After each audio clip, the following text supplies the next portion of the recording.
All right.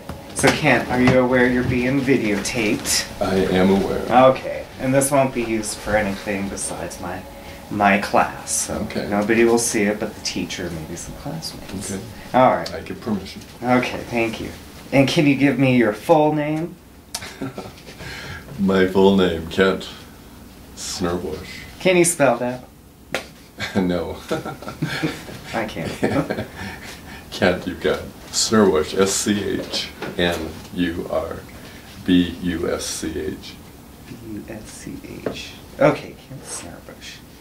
All right, Kent. And so you're aware this talk is going to be about coming out late in life, and I thought Yes. you'd be the perfect candidate for it. So, where to begin? I would like, what's comfortable with you? What would you like to tell me about coming out late in life? Where's a good starting point? I guess as I look at my own journey, Mm-hmm.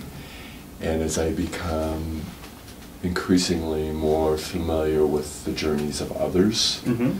both lesbian and gay men, as well as transgendered people who've transitioned later in their lives, there's a real commonness about our stories. And the commonness exists in a sense that I had, that as a child growing up, as a young man entering adulthood,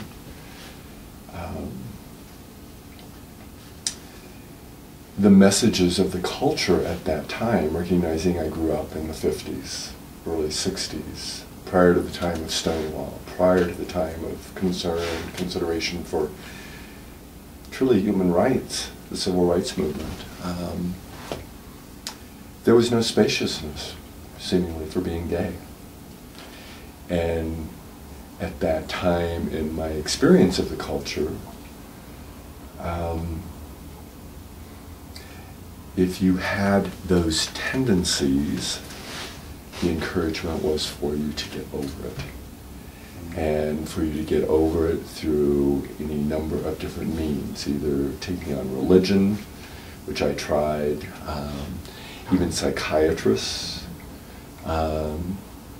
really didn't facilitate understanding about one's sexuality, but rather set a client up for electric shock treatment or some type of intervention, some adversive therapy that would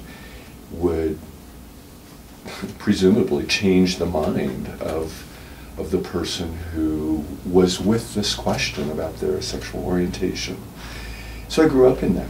And what I recognize now is that unconsciously, somewhat consciously, definitely unconsciously, made a conscious decision to suppress my sexual orientation.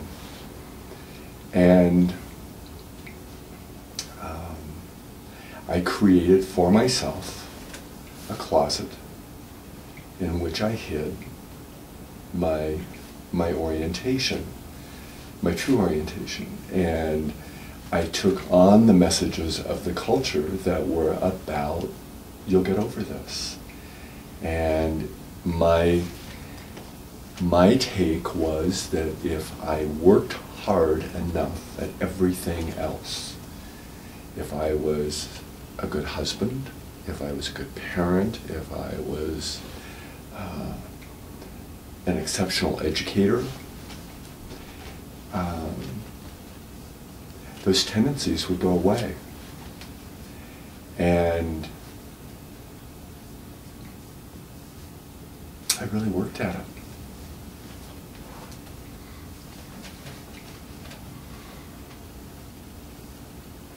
I really worked hard to be straight. Mm-hmm.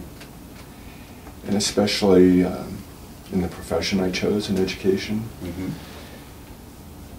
there weren't options for being gay. Right. In fact, people that I knew, that I was not out with certainly, but people that I knew as educators who were gay,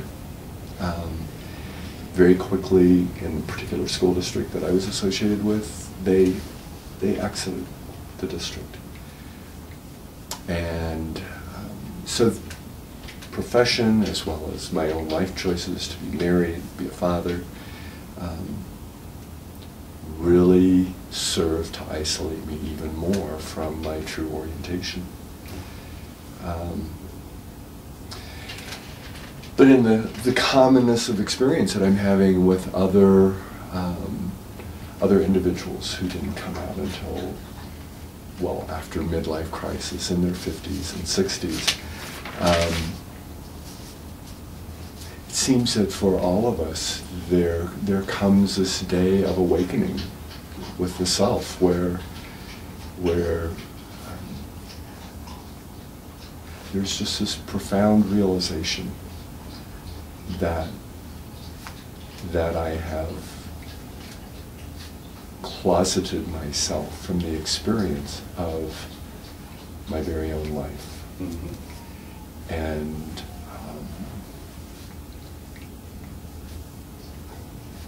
an intoleration for living in that way any longer. If that makes sense. Mm-hmm. It's like you're suffocating.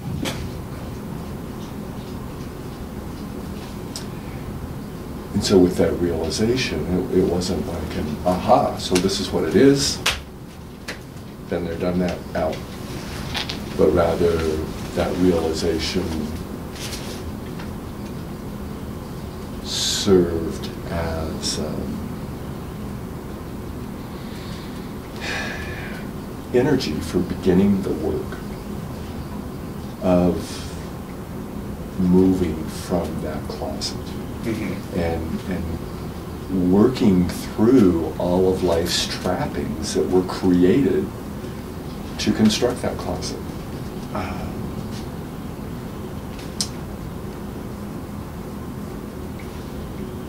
Moving into a process of undoing a 43-year married relationship with someone who I really do care about, and who in many respects has been a very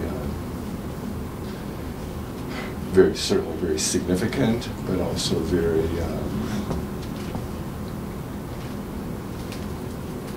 important, contributing life partner. Mm-hmm. Creating another dimension in relationships with adult children. Moving into a different relationship with adolescent, pre-adolescent grandchildren, as well as dealing with this being, this man who is of a different sexual persuasion. How does that fit within a professional realm as well? Mm-hmm. The people who've always known me to be one who functioned in the hetero world. Hi, Farrah. You want to be in camera? Yeah. So. Thanks. Thanks for the morning hug and kiss. Oh my. Happy dog. So, professional life. I'd like to know a little bit about that. How's that?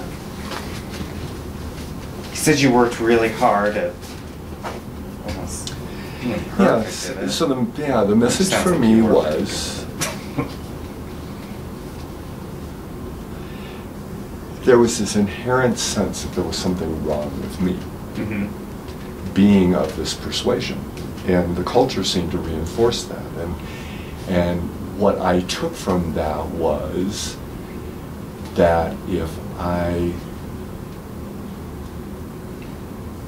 number one, I chose a profession, mm-hmm. which created an opportunity for me to